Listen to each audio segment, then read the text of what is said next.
Hello बच्चों, कैसे हैं आप? आशा है आप सब ठीक होंगे। आज हम वर्कशीट नंबर 11 पर चर्चा करते हैं, जिसका टॉपिक है इंटीजर्स यानी पूर्णांक। पूर्णांकों के योग के बारे में आज हम बात करें। इंटीजर्स को नंबर लाइन पे कैसे रिप्रेजेंट करते हैं वो हम सीखेंगे। नंबर लाइन को आपने जो होल नंबर्स है उनको तो क्लास 6 में सीखा ही था कि कैसे रिप्रेजेंट करते हैं। ठीक है, तो देखो जैसे होल नंबर्स को तो हमने करा 0, 1, 2, 3। आपको पता है ना इन नंबर्स के बीच में इक्वल डिस्टेंस होता है 4। अब आप मुझे बताओ, अगर मुझे 5 लिखना है तो क्या मैं 5 लिख सकती हूँ? हाँ जी, कैसे? ये एरो लगा है। एरो का मतलब है कि लाइन आगे तक एक्सटेंड हो सकती है। Very good. एरो का मतलब होता है कि लाइन जो है वो आगे एक्सटेंड हो सकती है। तो मैं यहाँ पे 5 लिखना चाहूँ या 5 से आगे के नंबर्स लिखना चाहूँ तो इसको आगे बढ़ा सकती हूँ। अब बेटा मुझे ये बताओ, अब क्योंकि मुझे तो इंटीजर्स देने, इंटीजर्स क्या होते हैं? प्लस की गिनती, माइनस की गिनती और साथ में 0। अब मेरी यहाँ पे प्लस की गिनती तो आ गई, 0 भी आ गया, माइनस की गिनती तो रह गई। क्या आप मुझे माइनस के नंबर यहाँ पे लिख के दिखाओगे? क्योंकि माइनस के नंबर क्या है? इन्हीं की ही ऑपोजिट। 1 का ऑपोजिट -1, 2 का ऑपोजिट -2। तो आप मुझे अब इस नंबर लाइन पे लिख के दिखाओ।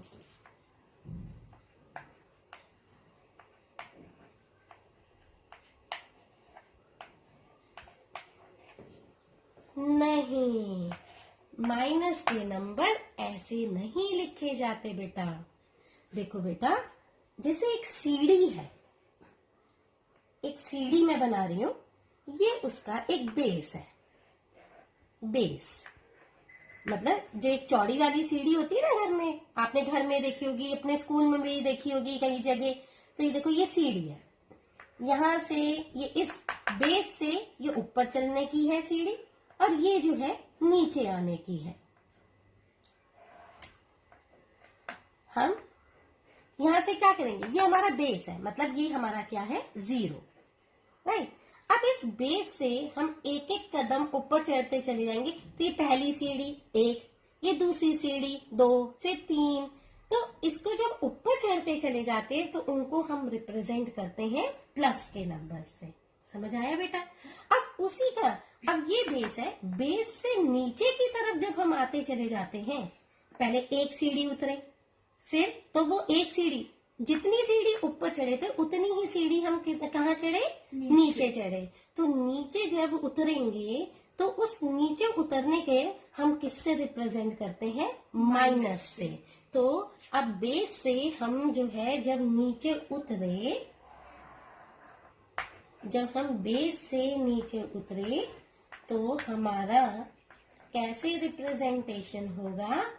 0 के पास आ जाएगा -1। फिर हम दूसरी सीढ़ी उतर गए, फिर हम इधर से कहाँ पे आ गए? इस सीढ़ी पे आ गए। तो दूसरी सीढ़ी पे बेस से, ये बेस है तो माइनस है। अब यहाँ से हम दूसरी सीढ़ी उतर गए, फिर हम यहाँ से कहाँ आ गए? तीसरी सीढ़ी पे उतर गए। तो ये हो गया -3, और ऐसे चलता चला जाता है। और बेटा वैसे भी जब हम कह रहे हैं कि गिनती कह रहे हैं, अगर हम इधर से शुरू करेंगे तो ये गिनती तो जो है वो 4 पे खत्म हो गई, आगे तो बढ़ ही नहीं पा रही। तो जो है 0 के पास हमारा माइनस के नंबर कहाँ से, -1 कहाँ से शुरू होता है? 0 के साथ से। क्योंकि हम ये बेस है, बेस से एक सीढ़ी नीचे उतरे तो ये -1, दूसरी सीढ़ी नीचे उतरे -2। ठीक है, समझ आ गया बेटा? हाँ जी। अब हम addition and subtraction of integers करेंगे। जो हमारे जमा की गिनती है और घटा की गिनती के बीच में कैसे जमा, जोड़ और घटा करते हैं वो आज हम सीखेंगे। देखो बेटा, अब इसको समझाने के लिए मैं पहले एक एक्टिविटी बेस्ड सिखाना चाहती हूँ। ये आपके पास एक है गुल्लक। गुल्लक सबके पास घर में गुल्लक होगी, आपकी भी है बेटा गुल्लक? पिगी बैंक, जिसे आप पिगी बैंक कहते हो, है गुल्लक? हाँ। है। Very good. तो गुल्लक में जितने भी पैसे हैं उसको हम किससे रिप्रेजेंट करेंगे? प्लस से। और जो है आपके ऊपर कोई कर्जा है। कर्जा का क्या मतलब हुआ? आपने किसी से उधारी ले रखी है, किसी अपने फ्रेंड से उधारी ली है थोड़े दिन के लिए, तो उन नंबर्स को हम किससे रिप्रेजेंट करेंगे? माइनस से।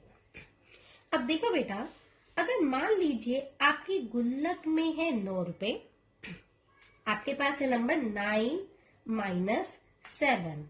अब मैंने आपको बताया 9 के साथ साइन किसका है बेटा? प्लस। प्लस का। तो इसका मतलब 9 रुपए किस में जाएंगे? कर्जे में जाएंगे या गुल्लक में जाएंगे? गुल्लक। गुल्लक में। और ये कौन सा नंबर है? 7 7 है, लेकिन 7 के साथ साइन किसका है? माइनस। माइनस का। Very good. तो ये नंबर 7 नहीं है, क्योंकि हम पूर्णांक पढ़ रहे हैं और पूर्णांकों में तो माइनस के नंबर भी होते हैं। तो ये 7 नहीं है। कौन सा नंबर है बेटा? -7। -7। तो माइनस को हमने कौन से उससे करा है रिप्रेजेंट? कर्जे। कर्जे से। तो बेटा ये हो गया आपका 7 रुपए का कर्जा। आपकी गुल्लक में थे 9 रुपए और 7 रुपए का क्या है आपके पास? कर्जा है। तो बेटा आप क्या करोगी? मैं गुल्लक में से 7 रुपए निकाल के जिससे भी हमने उधार लिए हैं उसको अपना कर्जा खत्म कर दूंगी और मेरे पास गुल्लक में फिर 2 रुपए बचेंगे। Very good. आपके पास आपकी जो है नीयत साफ है। आपने क्या करा कि गुल्लक में से 7 रुपए का कर्जा जिससे लिया था वो आपने दे दिया, और आपके पास जो बचा है, शेष जो है, जो नेट है, वो आपके पास कितना बच गया? 2 रुपए। अब बेटा ये जो 2 रुपए हैं वो गुल्लक में बचे या कर्जे ही है? गुल्लक में। गुल्लक में। तो इसलिए इसका साइन क्या हो गया? प्लस। इसलिए जो 9 माइनस 7 जो है वो हमारा क्या हो गया? 2। और कौन सा 2 हो गया? प्लस का 2। अब मान लीजिए बेटा आपकी गुल्लक में है 10 रुपए, लेकिन आपको जो कर्जा आपने ले रखा है किसी से 15 रुपए का ले रखा है, मतलब 10 माइनस 15। ठीक है, 10 रुपए आपके पास गुल्लक में है और आपने इसको कैसे पढ़ेंगे बेटा? 10 माइनस 15। अच्छा, ये कौन कौन से नंबर्स हैं? 2 नंबर्स को अलग करके बताओ मुझे जरा। +10 और -15। Very good. ये 2 नंबर्स हैं हमारे पास, +10 और -15। तो +10 है तो ये गुल्लक के नीचे लिख लिया, और -15 है इसलिए इसे किसके नीचे लिख लिया? कर्जे में। अब बेटा ऐसी सिचुएशन में क्या करोगी? इसमें से ऐसी सिचुएशन में मैं गुल्लक में से 10 रुपए निकाल के अपना उधार चुका दूंगी जिससे भी मैंने लिया है। तो क्या पूरा का पूरा चुक जाएगा? नहीं, 5 रुपए अभी भी बचेंगे। 5 रुपए अभी भी बचेंगे। 5 रुपए का अभी भी क्या रह जाएगा बेटा? उधार, कर्जा। कर्जा रह जाएगा। तो क्या ये मैंने 5 सही लिखा है? -5। वेरी गुड, क्योंकि 5 रुपए का अभी भी क्या रह गया है? कर्जा रह गया है। तो इसको हम कैसे लिखेंगे? -5। इसका मतलब क्या हुआ बेटा कि अगर 10 माइनस 15 है तो हमारा वो क्या बन गया? -5। समझ आया? ऐसे ही बेटा अगर मैं इसी को ऐसे लिख लूं -15 + 10, तो क्या ये यही होगा या अलग हो गया? सेम होगा। क्यों सेम होगा? क्योंकि इसमें भी हमने यही लिखा है कि 15 रुपए का हमारे पास कर्जा है और 10 रुपए हमारी गुल्लक में है। Very good. 15 रुपए हमारा कर्जा है और 10 रुपए हमारी गुल्लक में है। तो भी क्योंकि हमारी नीयत साफ है, तो जो है बच्चे ने क्या किया, जिससे भी उधार लिए थे 10 के 10 रुपए पूरे के पूरे दे दिए गुल्लक में जितने थे। अभी भी उसके पास 5 रुपए का कर्जा रह गया है, और इसीलिए इसका आंसर भी क्या हो गया? -5। Very good. अब जो है बेटा अब हम तीसरी सिचुएशन लेते हैं। अब बेटा मान लीजिए ये दे रखा है आपको, तो ये इसका मतलब क्या हुआ? मुझे अब वैसे इस रूप में बताओ, गुल्लक और कर्जे के रूप में। इसका मतलब हुआ कि हमारे पास पहले गुल्लक में 5 रुपए थे। हाँ। और फिर हमारे पास 6 रुपए और जुड़ गए। Very good. पहले 5 रुपए थे और फिर दोबारा 6 रुपए इसमें जो है गुल्लक में ही जुड़ गए। तो क्या हुआ? अब हमारे पास टोटल गुल्लक में 11 रुपए हो गए। Very good. गुल्लक में हो गए 11 रुपए। क्या कर्जे में है कोई? नहीं, अभी तक 0 है। Very good. तो हमारे पास जो शेष बचा वो हमारे पास क्या आ गया? 11 रुपए गुल्लक में, तो बेटा सर्विस प्लस 11। Very good, +11। तो मतलब कहने का है कि अगर नंबर दोनों प्लस के होते हैं तो हमेशा हमारे पास साइन किसका आएगा? प्लस प्लस का। का, राइट। अब हम दो नंबर्स लेते हैं। अब मेरे को अब तुम ये बताना, मान लीजिए ये ऐसे जो है ये है, इसका मतलब है पहले हमारे पास 9 रुपए का कर्जा था, हाँ उसके बाद हमारे पास 7 रुपए का कर्जा और जुड़ गया, वेरी तो हमारे पास 9 और 7 16 रुपए का कर्जा हो गया, और ये माइनस में आएगा क्योंकि हमारे पास टोटल कर्जा है। Very good. तो क्या अब इस वाले क्वेश्चन में हमें गुल्लक में से कोई कर्जा देना है? हाँ, 16 क्या गुल्लक में से, क्या गुल्लक में से कोई कर्जा देना है इस वाले क्वेश्चन में? कोई गुल्लक में है इसमें? गुल्लक में तो 0 रुपए है। गुल्लक में अभी 0 रुपए है।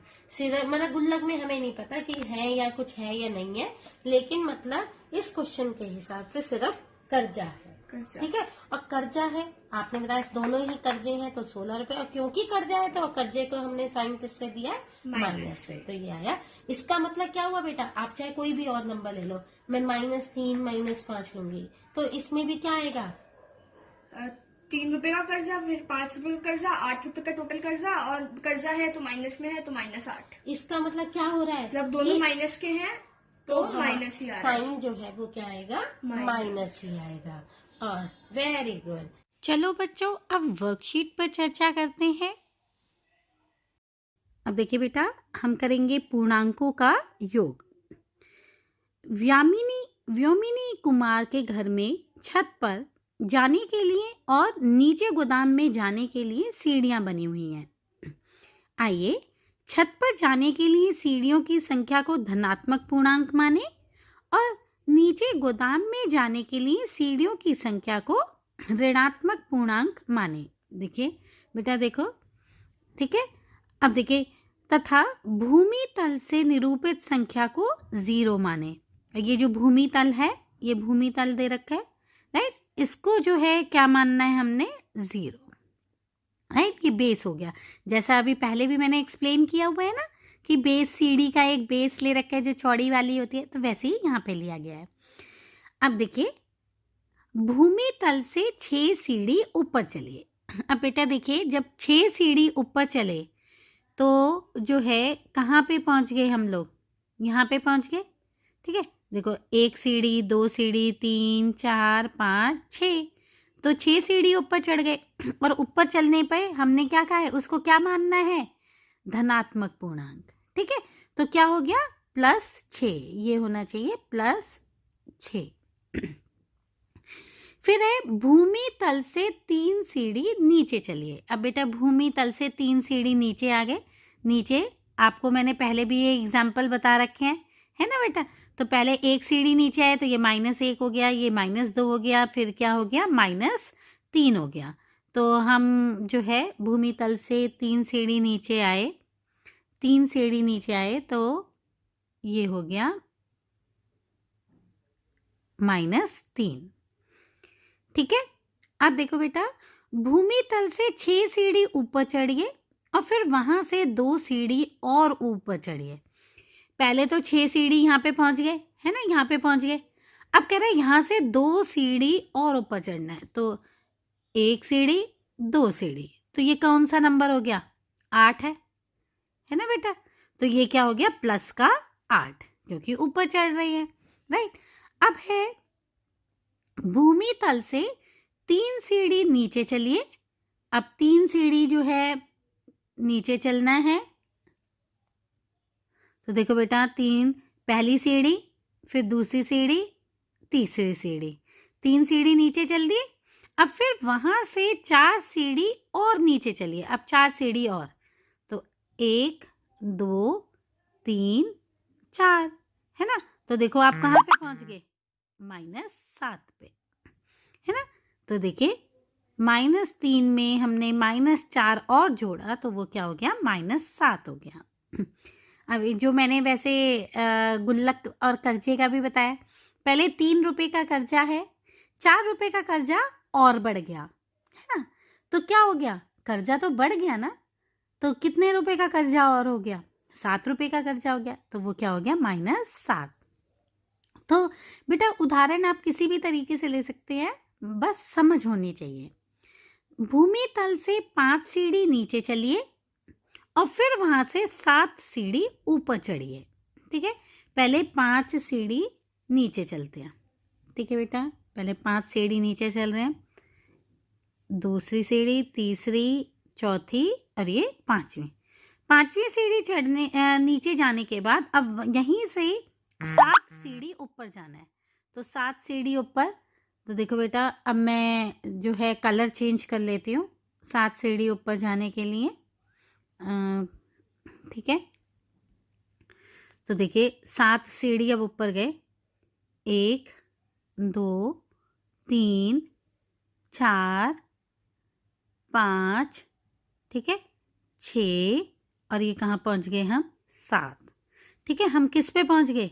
ये देखो यहाँ पे 2 लिखा है ना, तो हम जो है ऊपर भूमि तल से कौन सी सीढ़ी पे पहुंच गए? भूमि तल से ऊपर जो है हम दूसरी सीढ़ी पर पहुंच गए।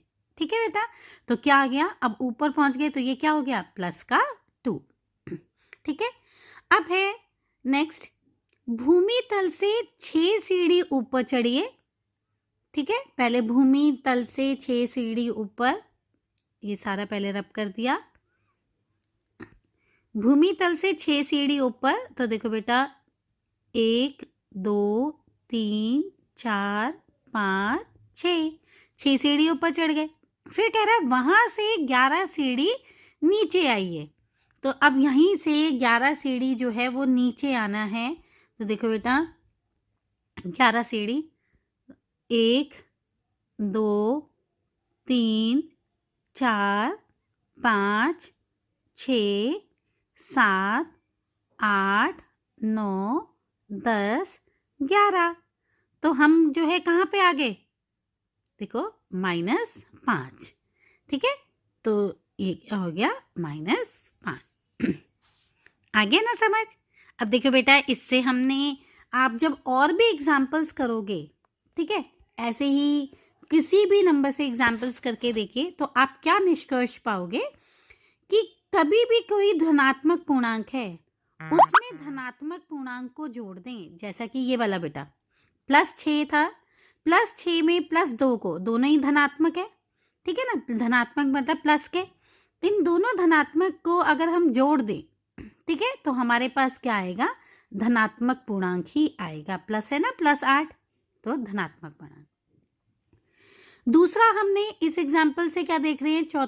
4th पॉइंट से, कि अगर कोई ऋणात्मक पूर्णांक है, ऋणात्मक पूर्णांक में अगर ऋणात्मक पूर्णांक ही जोड़ेंगे, ऋणात्मक पूर्णांक में ऋणात्मक पूर्णांक ही अगर हम जोड़ेंगे, तो हमारे पास क्या आएगा? हमेशा ऋणात्मक पूर्णांक। जैसे मैंने आपको गुल्लक का भी बताया था, और अभी यहाँ पे जब एक्सप्लेन किया था तो भी गुल्लक का बताया था। 2 रुपए का कर्जा है, 3 रुपए का और कर्जा चढ़ गया, तो क्या हो गया? 5 रुपए का कर्जा हो गया। तो कर्जा है तो किससे रिप्रेजेंट करेंगे? माइनस से, तो -5 हो गया। 2 भी कर्जा था, -2, 3 भी कर्जा था तो -3। ठीक है ना, तो हमने क्या देखा? ऋणात्मक में ऋणात्मक को अगर जोड़ेंगे तो हमारे पास क्या आएगा? ऋणात्मक पूर्णांक।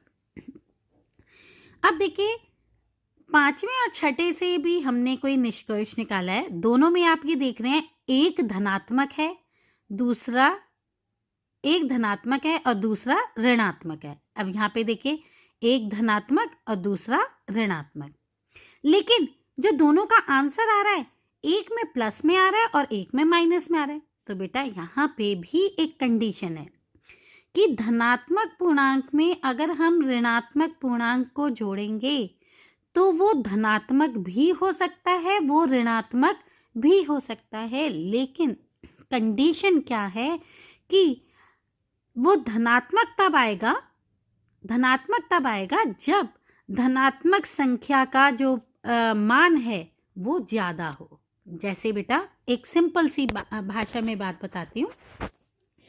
मान लीजिए, जैसे यही 5वां क्वेश्चन को ही समझाती हूँ, 5वें पार्ट को, कि 5 रुपए का कर्जा था और 7 रुपए आपकी गुल्लक में है। अब बेटा गुल्लक में पैसे ज़्यादा हैं और कर्जा कम का है, तो आपने 5 रुपए दे दिए, तो गुल्लक में पैसे बचे या नहीं बचे? क्या कहा? हाँ, जी हाँ बेटा, गुल्लक में पैसा बचा, क्योंकि 7 रुपए ज्यादा थे। गुल्लक 7 रुपए हैं ज्यादा 5 से, अब वो गुल्लक में है, तो गुल्लक में से 5 रुपए निकाल के दे दिए, तो अभी भी हमारे पास गुल्लक में पैसा बचा, तो +2, राइट। ऐसे ही आगे ना +2। तो अगर हमारे पास धनात्मक पूर्णांक जो है वो अगर ज्यादा है मान में, तो हमेशा जो है आपका क्या आएगा? धनात्मक। जब कभी भी हम धनात्मक पूर्णांक में ऋणात्मक पूर्णांक को जोड़ेंगे। अब ऐसे ही इस छठे पॉइंट को समझते हैं। 6 रुपए जो है आपके पास गुल्लक में है, लेकिन कर्जा जो है वो ज्यादा रुपए का है, 11 का कर्जा है। अब बेटा कर्जा ज्यादा है, पैसे कम हैं, तो क्या कर्जा पूरा होगा? नहीं ना, रह जाएगा ना कर्जा, तो आपका किस में हो जाएगा? कर्जे में ही रह जाओगे, तो माइनस। तो वही है, ऋणात्मक पूर्णांक में अगर धनात्मक पूर्णांक को जोड़ेंगे तो वो ऋणात्मक आएगा, जब कभी भी ऋणात्मक पूर्णांक का संख्यात्मक मान जो है वो ज्यादा होता है। आई बात बेटा समझ में?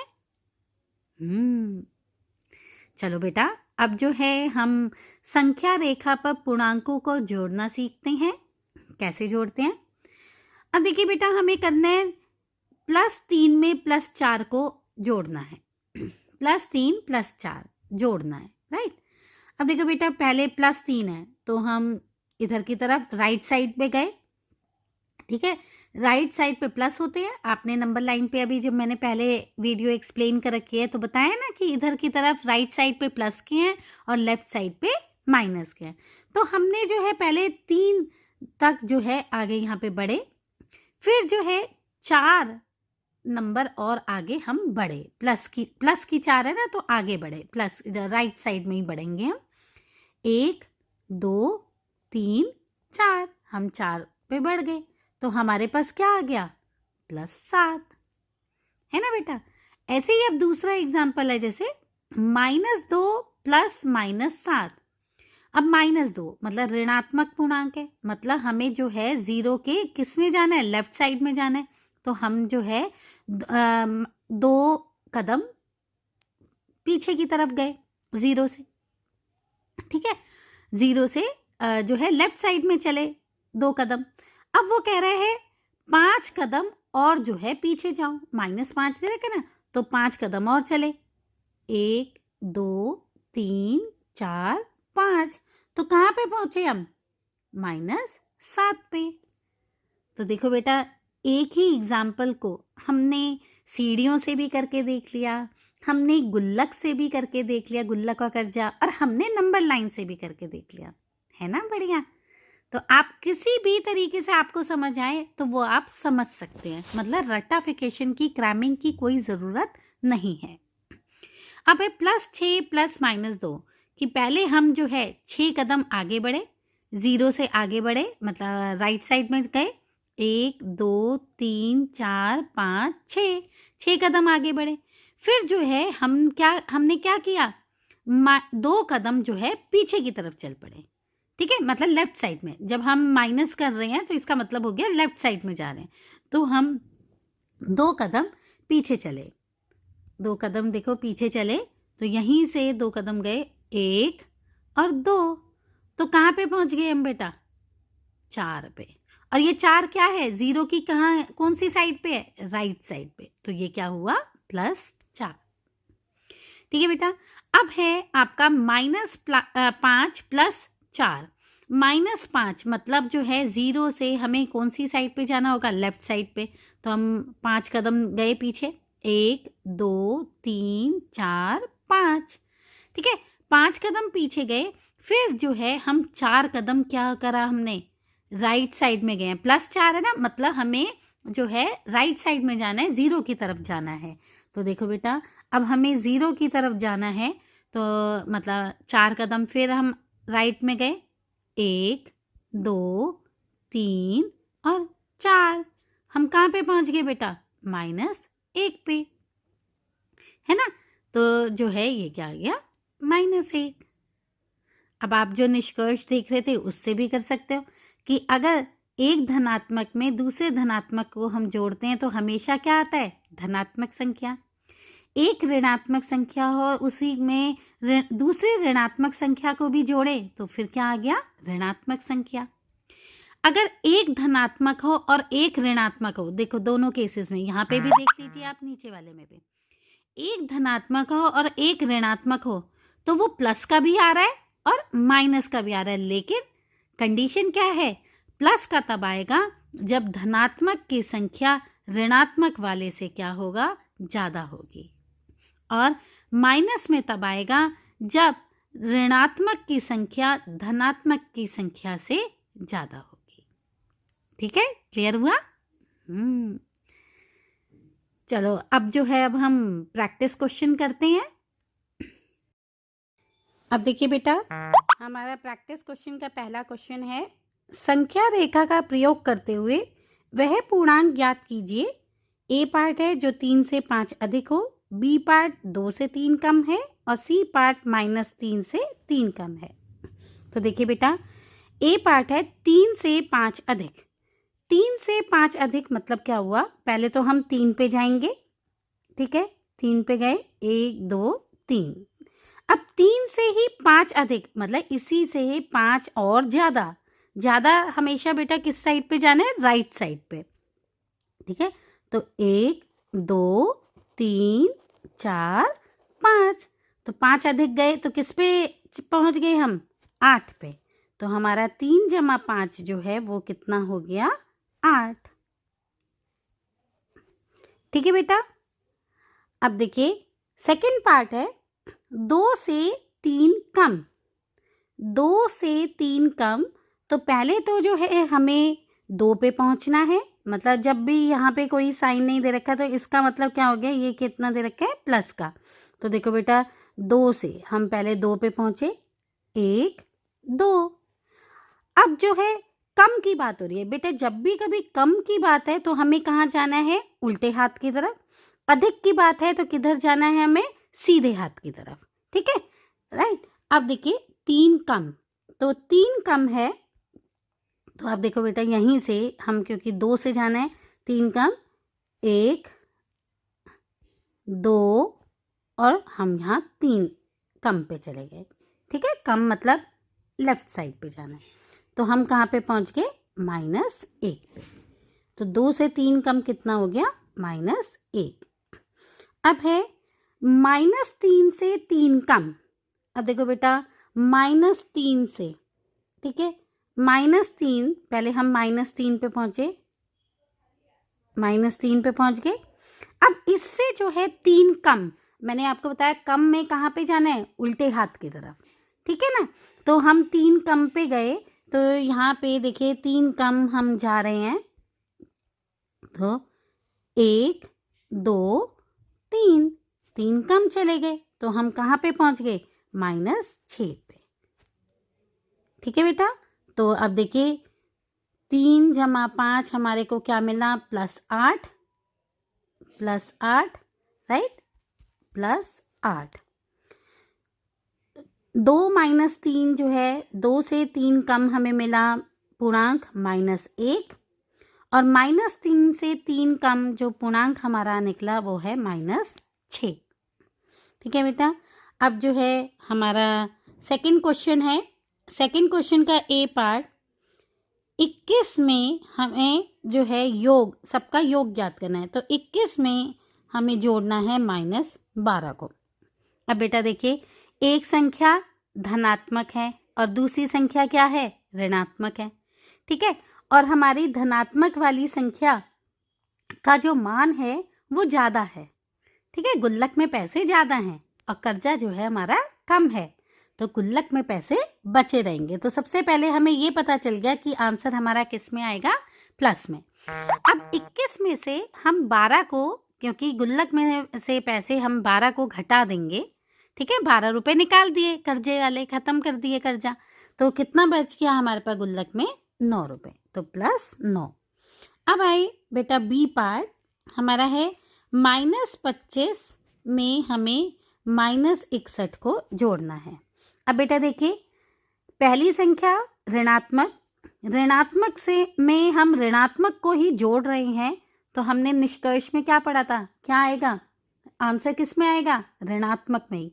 और दूसरे तरीके से 25 रुपये का कर्जा पहले से ही है, 61 रुपये का कर्जा और बढ़ गया, तो हमारा जो है वो तो कर्जा बढ़ेगा ही बढ़ेगा, तो क्या हो गया, माइनस हो गया। तो ये जो है कर्जा और बढ़ जाएगा, तो ये कितने का कर्जा अब हो गया, माइनस 86 रुपये का कर्जा हो गया। तो इसको हम रिप्रेजेंट कैसे करेंगे, -86। अब है सी पार्ट, -56 में हमें जोड़ना है +39 को। ठीक है बेटा, अब यही है, यहाँ पे एक ऋणात्मक है और एक धनात्मक है। फिर वही कि आंसर जो है वो धनात्मक पूर्णांक भी हो सकता है, ऋणात्मक पूर्णांक भी हो सकता है, लेकिन हमने क्या देखा कि ऋणात्मक का मान जो है वो धनात्मक के मान से ज़्यादा है, इसलिए इसका आंसर किस में आएगा, माइनस में आएगा, ऋणात्मक में आएगा। और दूसरी तरीके से हमारा कर्जा जो है वो ज़्यादा है और गुल्लक में पैसे कम हैं, तो कर्जा जो है वो पूरा उतरेगा नहीं, रह जाएगा, है ना बेटा। तो अब बेटा कितने का कर्जा रह जाएगा, तो देखो हम माइनस करेंगे, ये कितना आ गया, 17 रुपये का कर्जा अभी भी रह गया, तो आ गया हमारा -17। डी पार्ट है हमारा +154 प्लस 85, मतलब 154 जो है हमारा धनात्मक पूर्णांक है। धनात्मक पूर्णांक में हमने धनात्मक पूर्णांक को ही जोड़ दिया, तो हमने क्या पढ़ा था कि धनात्मक ही आएगा। और वैसे भी गुल्लक में 154 रुपये हैं, 85 रुपये और गुल्लक में डाल दिए, तो पैसे तो जो गुल्लक में है वो क्या होंगे, बढ़ जाएंगे ना। तो 5 और 4 9, 8 5 13, आपके पास हो जाएंगे 239 रुपये। है ना, बहुत आसान है। अब देखिए बेटा, हम जो है शुरू कर रहे हैं थर्ड क्वेश्चन का ए पार्ट, 5 + -12। अब 5 + 5 कौन सा हो गया, प्लस का 5 है, तो 1 2 3 4 5, हम राइट साइड पे गए। अब जो है हमें क्या करना है, 12 कदम जो है वो माइनस की तरफ, पीछे की तरफ ले जाने हैं। तो देखो हमें अब 12 कदम पीछे ले जाने हैं, तो देखो 1 2 3 4 5 6 7 8 9 10 11 और 12, तो हमारे पास क्या आ गया, -7। तो 5 + -12 कितना हो गया, -7। ठीक है ना। अब देखिए बेटा, दूसरा क्वेश्चन में हमें संख्या रेखा पर दिखाना है, इसलिए हम ये संख्या रेखा का प्रयोग कर रहे हैं। ठीक है, अब देखिए अब है हमारा -5 + -6, -5। अब हम पहले -5 पे गए, 2 3 4 5, -5 पे ये रहे। अब हमें क्या करना है, जो है -6 की तरफ जाना है। ठीक है, मतलब हमें जो है 6 कदम पीछे जाना है। ठीक है, 6 कदम लेफ्ट में जाना है। ठीक है, तो 6 कदम जो है हम लेफ्ट में गए। हम देखो 1 2 3 4 5 6, तो हमारे पास क्या आ गया, -11। ठीक है बेटा, अब देखो हमने करा भी था कि एक ऋणात्मक में अगर ऋणात्मक को जोड़ेंगे तो हमेशा आंसर किस में आएगा, ऋणात्मक में। तो देखो आप कई सारे एग्जाम्पल्स लेकर के आप वही निष्कर्ष जो निकाला था उसको देख पा रहे हैं। अब देखिए बेटा, +7 और +-7, तो देखिए +7, तो पहले हम 7 की तरफ गए। ठीक है, पहले हम 7 तक पहुँचे, यहाँ तक पहुँच के ये डायरेक्ट भी हम जा सकते थे, जरूरी नहीं है एक एक कदम करके डायरेक्ट 7 पे गए, पहली बार तो ऐसे ही जा सकते हैं। अब जब हमें जाना है -7, मतलब अब हमें उल्टे तरफ जाना है, मतलब हमें जो है अब लेफ्ट साइड जाना है। तो देखिए लेफ्ट साइड 7 कदम पीछे, अब 1 2 3 4 5 6 7, क्या आ गया, 0। मतलब देखो बेटा, 7 रुपए गुल्लक में थे और 7 रुपए का ही कर्जा था, तो पूरा का पूरा कर्जा दे दिया तो गुल्लक में कुछ नहीं बचा। लेकिन जीरो का कोई साइन नहीं होता, ना तो प्लस का और ना ही माइनस का, तो इसको ऐसे के ऐसे ही रिप्रेजेंट किया जाता है। अब देखिए बेटा, प्लस का 3 प्लस प्लस 1, अब मतलब हम पहले 3 कदम जो है सीधे हाथ की तरफ बढ़े, ठीक है, 3 कदम सीधे गए, फिर क्या कह रहे हैं, 1 कदम फिर और आगे बढ़ जाओ। 1 कदम जो है हम फिर आगे बढ़ गए, ठीक है, 1 कदम राइट साइड में फिर चले गए, तो कहाँ पे पहुंच गए बेटा, 4 पे। तो +3 + 1 कितना हो गया, ये हमारा 4, ठीक है, प्लस का 4, ठीक है बेटा, ये हो गया हमारा। और आपने देखा भी था कि अगर धनात्मक में धनात्मक को जोड़ेंगे तो हमेशा क्या आएगा, धनात्मक पूर्णांक आएगा, तो वह आ गया। है ना इजी? पहले लगता था मुश्किल, क्या कहा? हाँ, चलो अब तो जो है आपको बहुत सारे एग्जाम्पल्स दिए, तो आशा है आपको जो है अब तो चुटकी में जो है पूर्णांकों का योग आप कर लेंगे, और आपको कई सारे मेथड्स बता दिए गए हैं। आज की चर्चा बस यहीं तक, फिर मिलते हैं। बच्चों, अपना ख्याल जरूर रखना, बार बार हाथ धोते रहना। Bye bye.